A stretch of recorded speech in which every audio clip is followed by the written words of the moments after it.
Another busy week for every Lazio fan. We talk about 15 years of Claudio Lotito as Lazio president here at Lazio Lounge.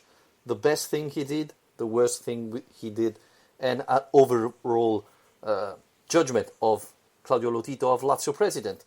But as always, remember, Lazio Lounge is the one and only podcast in English about La Prima Squadra della Capitale. If you like the show and you want to support us, remember we have a Patreon page, patreon.com/Lazio Lounge. Membership starts from just $2 a month. It's less than a cappuccino a month. So if you like and want to support us, you know what to do. Let me say hello to Alistair McKenzie. Hello, Alistair. How are you? Hello. I'm very well, thanks. Quite hot. You know, I'm not particularly enjoying the Roman summer at the moment. It's pretty merciless, but you know, there's worse complaints to have, I suppose.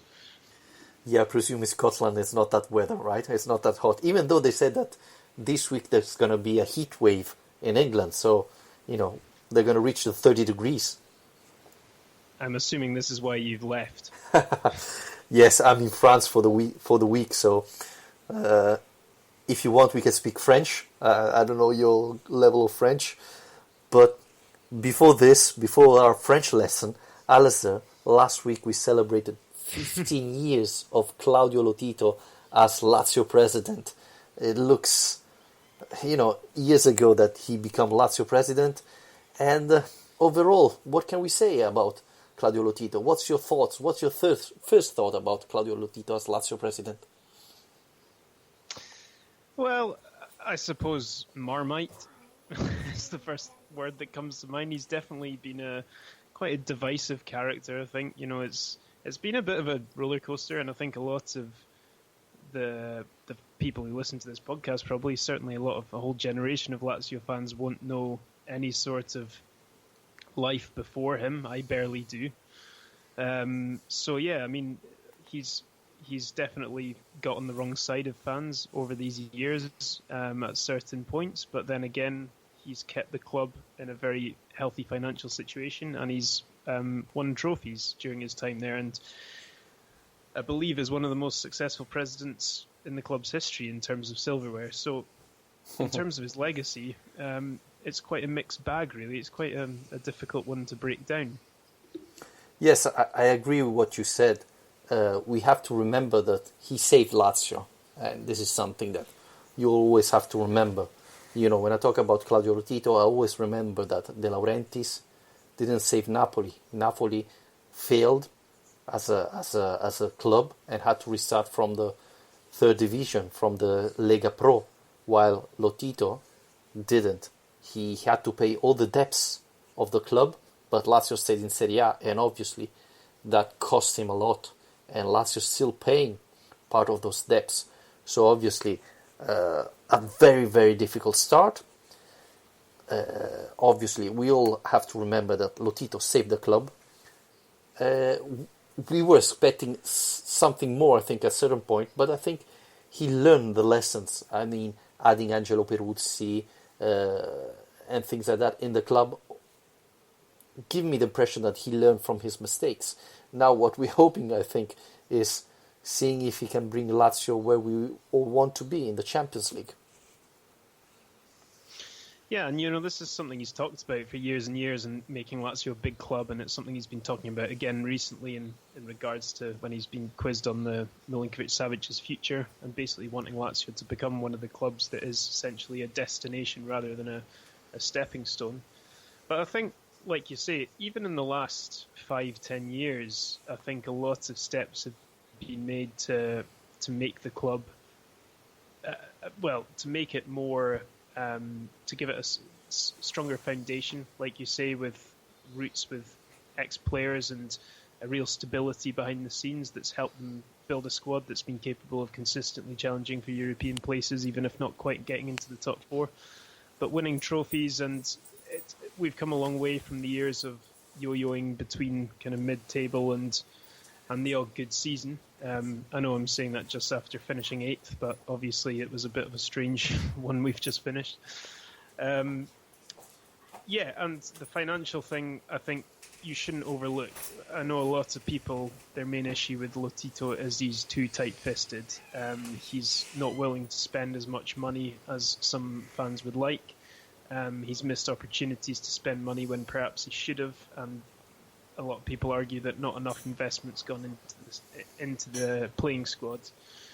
But at the same time, being the only team in the top six in Serie A who are in the black, whose financial records show positive things, I think when you put that into the context of Italian football as a whole, as Serie A, I mean, you mentioned Napoli, but the amount of clubs you can go through in this league who have had financial meltdowns in the last 15 years or so is enormous. And Lazio, not only to avoid that, but to bring themselves all the way back from that to being one of the healthiest financial clubs is a very impressive thing indeed. So, yeah, he's obviously not the most pleasant character at times, but I think we've seen progress, and I'm hopeful that my main issue is just I'm not sure always if he is willing to take those steps, to take those extra risks to really push it on to the next level. I don't know about you, I feel like there have been some positions in the last few years, for example, when we got to the Champions League playoff, that's the time to invest, to sell Champions League football to new players and try and get real quality into that squad, rather than waiting to see if we get through the playoff. I think there have been a few missed opportunities along the way, and I'm just really hopeful that now, after a few good seasons under Inzaghi, he's capable and he's willing to make a bit more investment into the team. I wanted to ask you what was the worst thing Claudio Lotito did. And from my point of view, maybe what you said is one of the biggest mistake, right? When Lazio went to the playoff of the Champions League and Lotito, instead of buying directly players to make the team ready for that playoff, that was quite complicated, instead waited, and obviously Lazio failed because Miro Klose got injured. If you remember, he didn't play the other match, and Lazio was really struggling to put up a quality team in that match and failed to win and didn't reach the Champions League group, which, as you've said, it's a big problem. So I don't know if that was the worst mistake Claudio Lotito made, or, for example, when he put Pandev and Ledesma out of the squad and Lazio nearly risked to get relegated. I don't know. That, for me, are probably the biggest mistake Claudio Lotito made as Lazio owner. I don't know if you agree or have other example, Mr. Alasdair. Yeah, well, I mean, one of the things, I suppose, that one of the most attention-grabbing things has been the kind of war with the ultras that he started quite early on by removing season tickets from them. And I think that made it quite difficult from very early on for him to really get a good reputation among the Lazio fans, because obviously the ultras are very powerful and influential as a supporters group, and I think that made life a lot more difficult for him. So from his own perspective, I think that was a bit of a shot in the foot as well, as something that goes beyond the actual playing squad. Yeah. And what was the positive, the most important thing Claudio Lotito did? Well, like I say, I think it has to be the financial aspect. I think he's done that brilliantly. I think that for him to take the club, what was it, 500 million worth of debts, I think it was, when he took over. For him to stabilise that situation and turn Lazio into a club that are constantly competing for European places is a really good position to be in, where we should count ourselves lucky in many ways that we've not been one of these teams who've slipped down to the fourth tier and gone out of existence almost. So, yeah, I think for me the financial aspect has to be his greatest legacy so far. I think it's the great support he gave to Lazio Lounge in these years. He didn't? Okay. Well, I think that the one negative I would say in his running of the club is that it has been a bit too much of a siege mentality at times, and still is. It's very hard as a journalist to get access to the club. It's very hard to really get much of an idea of the inner workings of the club, what's going on.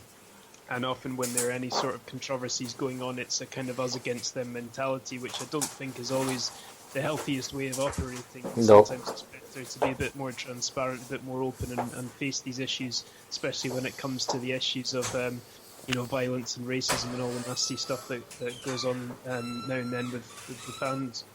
So I think that's something I'd like to see change in the future as well. And obviously to get a bit more promotion of Lazio Lounge.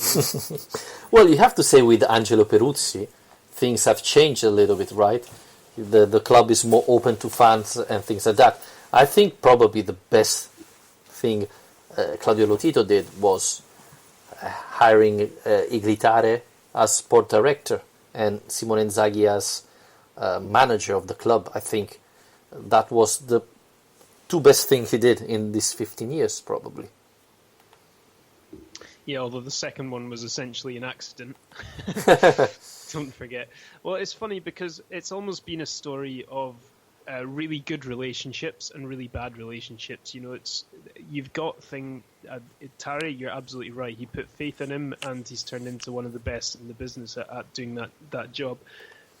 Inzaghi, he's managed to, he's not only appointed him, he's managed to keep him in the midst of all the swirling speculation. Whether that's Lotito or not is another question. But you know what? He has kept a group together. He's made good appointments like Peruzzi that you've talked about, like Tommaso Rocchi taking on the youth teams.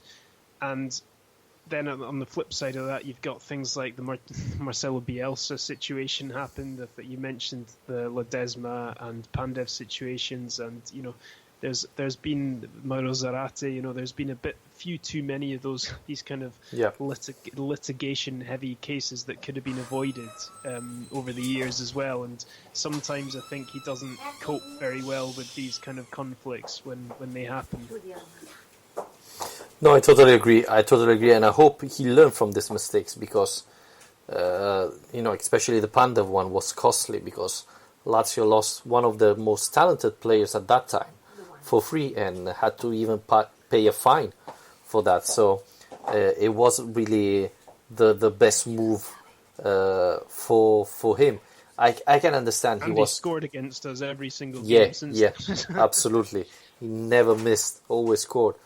And I can understand, hearing a player you pay saying, I want to leave the club and saying it on TV, it's not very nice. So I can, knowing the personality of Lotito, I know that he probably said, okay, I promise you will never play any more football. And he tried.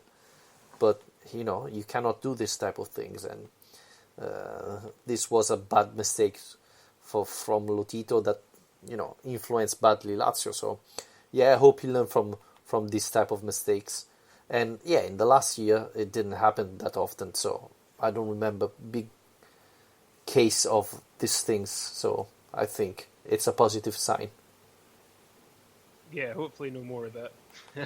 Yeah. You talked about Rocchi. I know we didn't prepare this, but Lotito this summer said, my dream is to make Rocchi replicate what Inzaghi did, like former Lazio striker, then starting from the Allievi, I think he's starting, managing and growing up, reaching the Primavera and then the first squad. He had a very good season this year because the under-14 won and beat it in the final Roma of the son of Francesco Totti. So he started really well.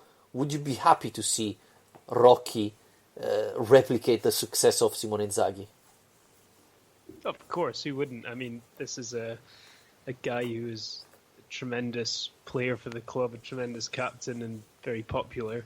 And yeah, I mean, you can't say no to that, can you? But it's not necessarily something you can rely on. Just because it's worked with Inzaghi, we should say, it doesn't mean that necessarily any Primavera coach is going to be ready for Serie A football after a couple of years or after some success in youth football. So I think it's not necessarily a good idea to put too many high expectations on him at this stage. Let him do his thing. Give him time. He's very young still for a coach. I have noticed that a certain Alessandro Nesta is creeping closer to Rome. He's come back to the Lazio region now with Frosinone, so maybe that's one to keep an eye on for the post-Inzaghi years. Who knows? Yeah, that was something, one of the thing is, would be nice to have more former Lazio players in Lazio, in the club, maybe as Primavera manager or manager of the younger team of Lazio. So that's why I'm talking about Rocky. Talking about Nesta, do you think if Lotito calls him, he will accept, or he will be still upset because Lotito said that Nesta was a former player a couple of years ago when he was linked back to Lazio? I think he'd take it.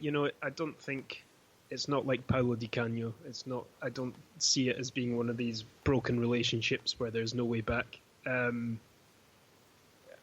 for Nesta as well, you have to remember, not only be a return to his boyhood club, the team he supports, but it would be a massive step up for his career. I mean, before now he's only at Perugia. Did a pretty decent job with them last season, has to be said. Took them very close to the playoffs, and now Frosinone's got a decent chance of, that's a big team in Serie B standards. So it's quite a big season for him to see where he actually is as a coach. But so I think all those reasons together would probably make him quite likely to take it if he was ever offered it. But I think we've. Let's focus on the Inzaghi years first, right? Yes, we hope there are going to be plenty more years of Simone Inzaghi as Lazio manager before thinking about a substitution. Alistair, it has been a very important week, I would say, for the Sergej Mlinkovic-Savic saga, because Claudio Lotito spoke, celebrating his 15 years, spoke about Mlinkovic-Savic as well. It looked like the message was, last year I said no to everything. This year, if the right offer arrives, I will let him go. And it looks like he made a deal with Milinkovic's agent that if a good offer comes, Lazio will let him go. And this is what the agent wants. But as far as I know, Alistair, no real offer have arrived. At least no offer in the range of money Lazio want for him. Yeah, well, this is the problem. I mean, you've got it's a bit of a difficult situation. I mean, first of all, I'd say Lotito is definitely sending out those messages. The kind of narrative you get from Lotito this summer is very different to last. He is clearly softened to the idea of a sale. He's clearly willing to not get in the way. He's talked about not wanting to stand in the way of an ambitious player who's got greater ambitions than staying with Lazio. And fair enough, because look, Mlinkovic-Savic has been with the club for 4 years. He's given us 4 of his best years, and if he's ready to move on, he's done this in a really sensible, mature way. And I think Lotito really appreciates the way that he's behaved throughout this whole thing. But yeah, the problem is just simply this weird market we've got this summer, where there's all these kind of moves in deadlock, where everyone seems to be waiting for each other to make a move before anyone else can do it. And you see it all across the board, with the Pogba situation, with the kind of Higuain, Dzeko and Icardi domino situation in Serie A. And with Mlinkovic-Savic, I think for someone to be able to meet the demands, I mean, Lotito, I think, will accept an offer if he gets the right one, but he's not going to let him go cheaply. We know that. So who's going to make the 80, 90 million euro offer? It's quite hard to say at the moment. If Pogba goes, then it would seem like a sensible thing for United to do, but I just cannot see that deal getting anywhere near close at the moment. And then beyond that, the only team that's really been talked about is PSG. It's quite hard to imagine Juve, after the summer they've already had, coming back in for him. So I don't know. I mean, I'm not sure how I feel about this, because I mean, I'll ask you, how do you feel about this? Because on the one hand, it would be great to have him for another season, but on the other hand, it'd be a complete disaster for everything to tumble, all these dominoes to fall right at the end of the transfer market, and suddenly be left in a situation where we need to sign a replacement. So I think we said it already, and I totally agree with you. There are only two clubs at the moment that can afford to buy Mlinkovic-Savic: Manchester United and Paris Saint-Germain. Real Madrid was one of them, but spent so much money already. They're out of the competition, plus they want Pogba, so they won't be buying Mlinkovic-Savic. Barcelona already, buying Griezmann, is out of the competition. Juventus and Inter has no chance at the moment to buy him. So it's only these two clubs, and we have to wait and see what happens with Pogba, because if Pogba doesn't leave, then Manchester United, I don't think, are willing to buy Mlinkovic-Savic. The other thing is, as you were saying, I think, and I was thinking about this in these days, could it be that Lazio already have on hand the replacement of Mlinkovic-Savic and say, okay guys, come here and make the right offer, because we're ready to move on, and if we wait too long, maybe these players will be gone and we will have a lot of money, but not the players to replace Mlinkovic-Savic. So it's going to be a disaster. And unfortunately, these big movements, because we are talking about a lot of money, it's not very easy to make them happen. It takes days, weeks to organize everything. So it could be really happen like the 15th of August, and then at that point there's not that much time for Lazio to move. That's why in the last couple of days, I've got the impression that maybe Tare is trying to convince Lotito to change his plan. Instead of waiting Mlinkovic-Savic to leave, they could buy Szoboszlai, for example. I hope I pronounce it well. Maybe Marseille can help me with the right pronunciation. But I'm talking about the Salzburg star, who is valued 20 million euros. But I don't know if you saw on Instagram, Berisha's there already. He's training with them. So, he could be part of the deal, and this could make Lazio pay less the player. And maybe, buy Szoboszlai before selling Mlinkovic-Savic. Both Szoboszlai and Yazici are not the identical type of Mlinkovic-Savic players. They are a little bit different type of players, so eventually they can even play together. But yeah, Alessio, I'm starting to thinking that Lazio maybe can buy those players, selling Durmisi, Wallace, and putting Berisha in instead of waiting to sell Mlinkovic-Savic first.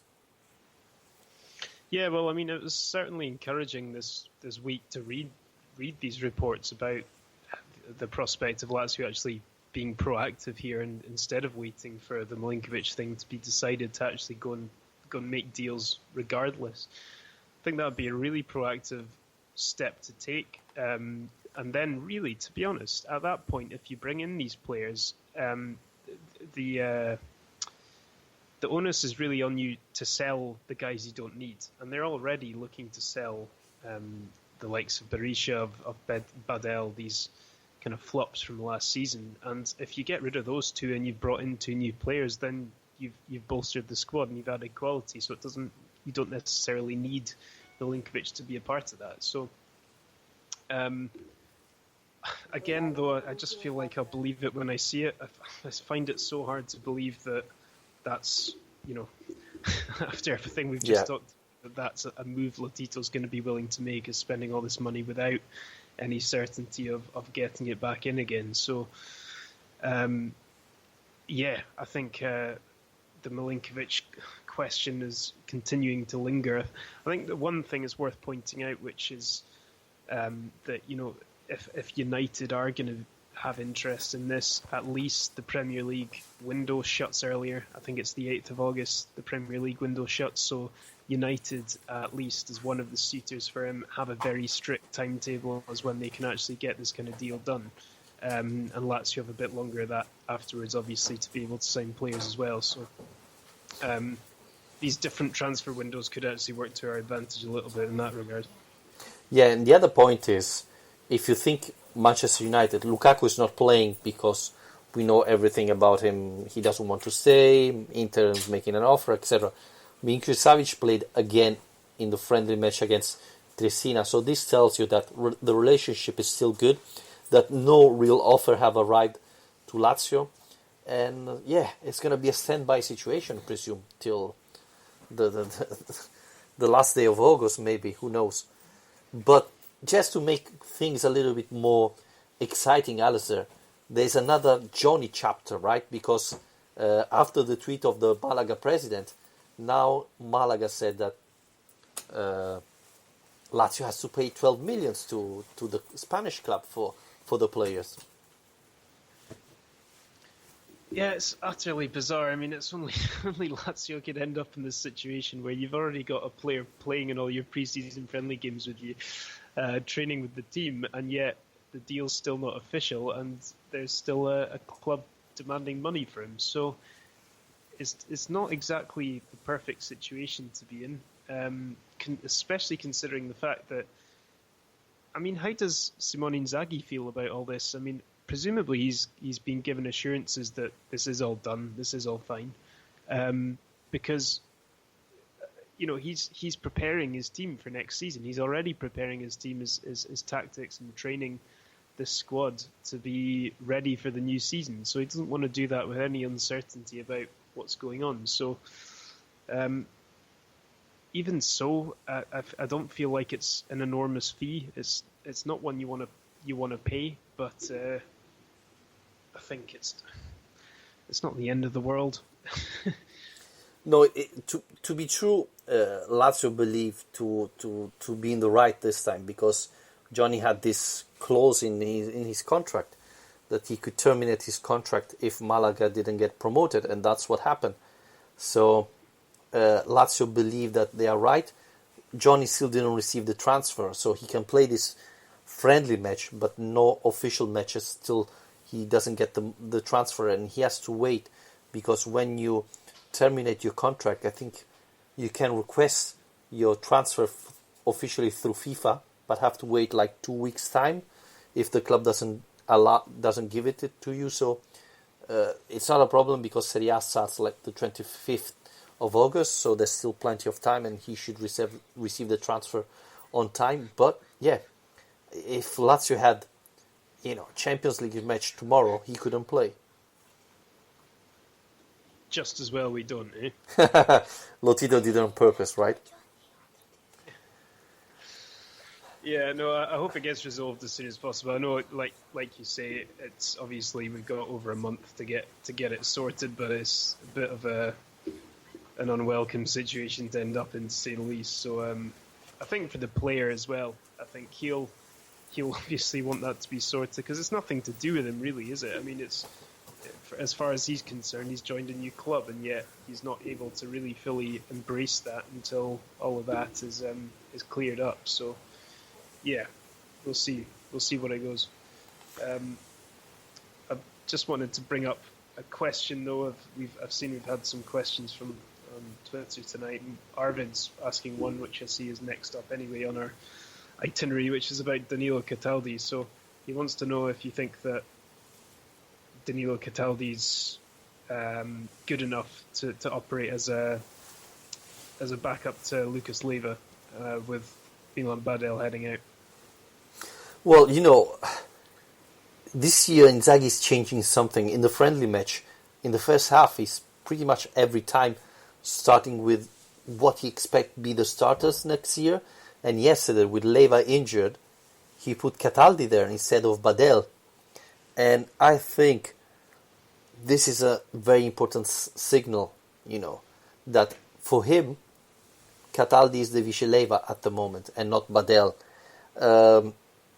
Now, Cataldi can play in that position. It's not his natural position. But I have to say that last year he improved. And let's be honest, last year he didn't play that much, but every time he played, even in that position, he gave everything. And I think we can say he was a better player than Badel. Obviously, this means that I fear this message that Badel received, he will ask to leave the club because he wants to play more. And if he's not even the Vice Leiva, then he doesn't want to stay here in Rome. So I think he will ask to leave. I know there are clubs close to Badel, so probably this will mean, or Inzaghi knows that Badel is close to sign with another club, or maybe he want to push him to make this decision with this decision Inzaghi made. But I think he can be an option, but he's very different from Leva as a player.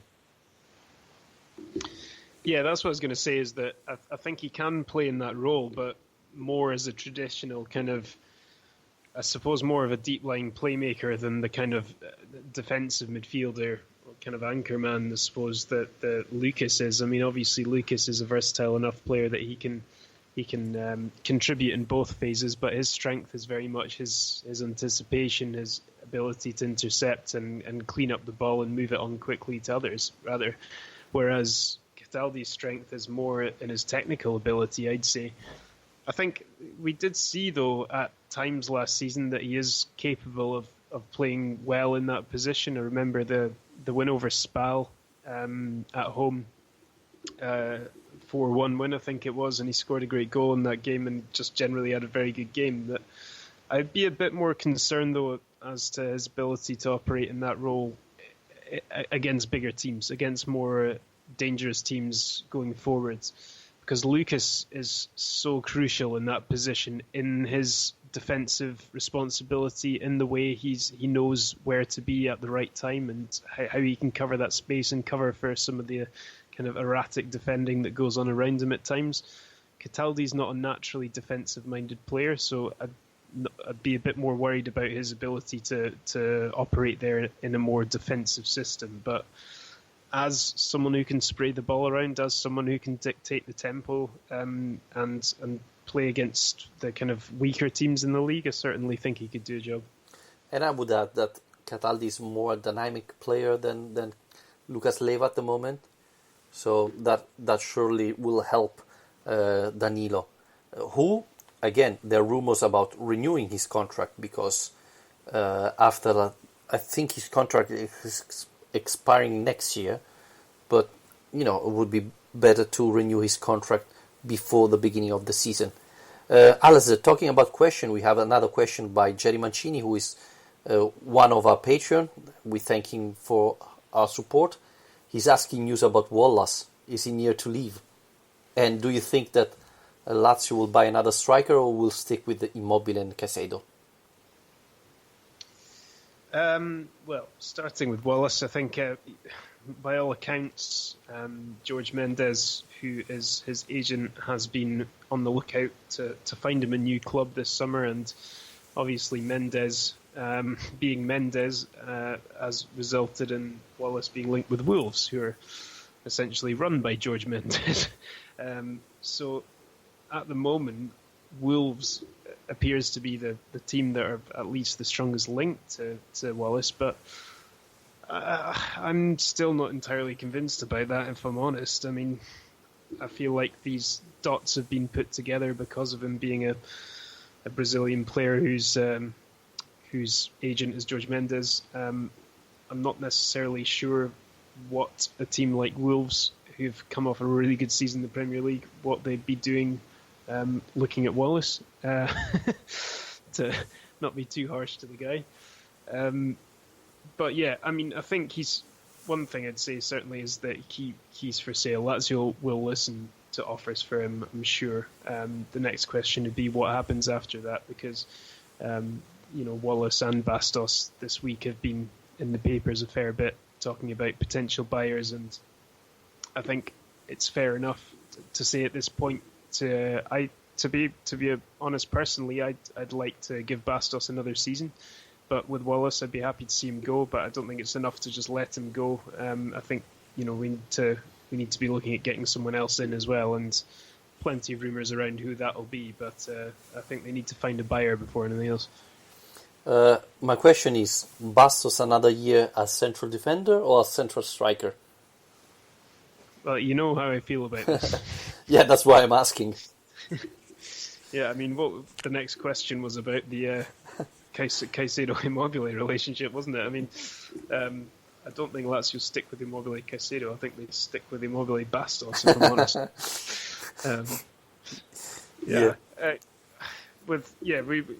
We kind of touched on that last week. I mean, in my opinion, the two things aren't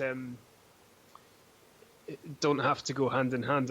I don't see why we can't keep Caicedo and bring in another striker. That would be my ideal situation for next season, would be to get a more natural number 9, a bit more of a poacher, someone who likes to play on the shoulder a bit more, and keep Caicedo as an alternative option to Tucu Correa as a kind of someone to play alongside him. I still don't believe Caicedo is a Vice Immobile, but that doesn't mean that I don't think he's got a use in this team. So for me, I'd be happy to keep Caicedo, happy enough to keep him after what he did last year, but I still think that the team needs another more natural goal scorer. Yeah, talking about Wallace, I think the fact that he didn't play in the friendly match against Triestina tells you a lot about the latest transfer news. I think the fact that Patrick played instead of him in the second half, and Vavro and Acerbi played 90 minutes with Wallace available, tells you that probably he's close to a deal. I don't know if it's Wolverhampton or Flamengo or what else, but I think that's a clear signal, I believe, that he's not going to stay with Lazio.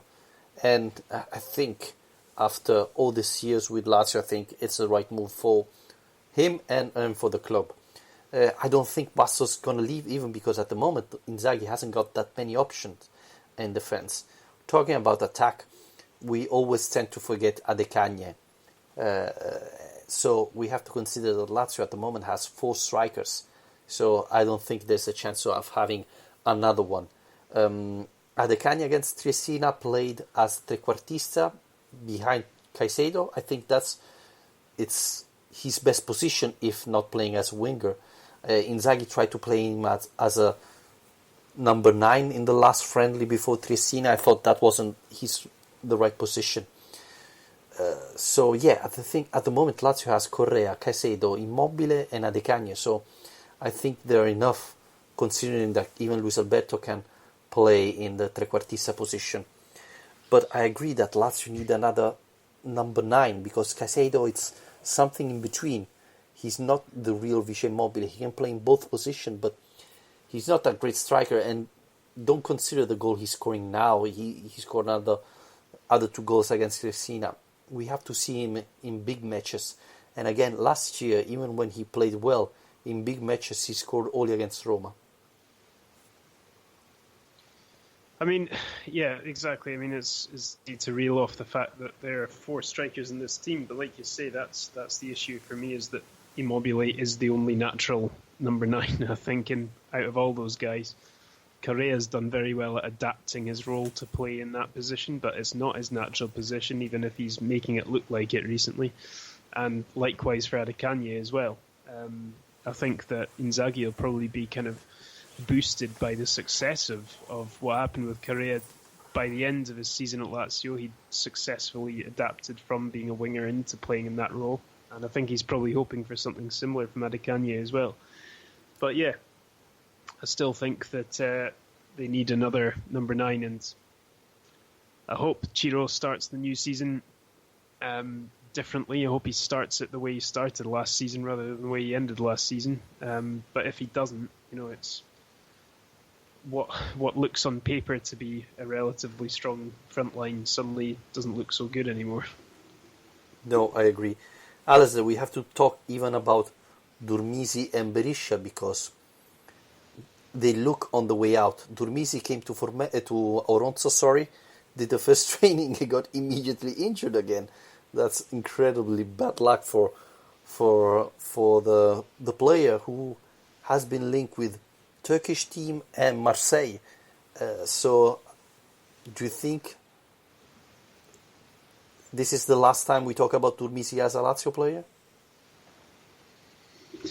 Well, I'm not sure. I mean, if it was hard enough to sell a normal Durmisi before, I don't know how easy it'll be to sell an injured Durmisi. Yeah, I do feel sorry for the guy. He's not had the best luck, to be honest, while he's been at the club. We spoke about him last week, and I think we both kind of agreed that I think he probably deserves a bit more time to actually show what he can do, but he does seem to be certainly someone who's been put on the list this summer as expendable.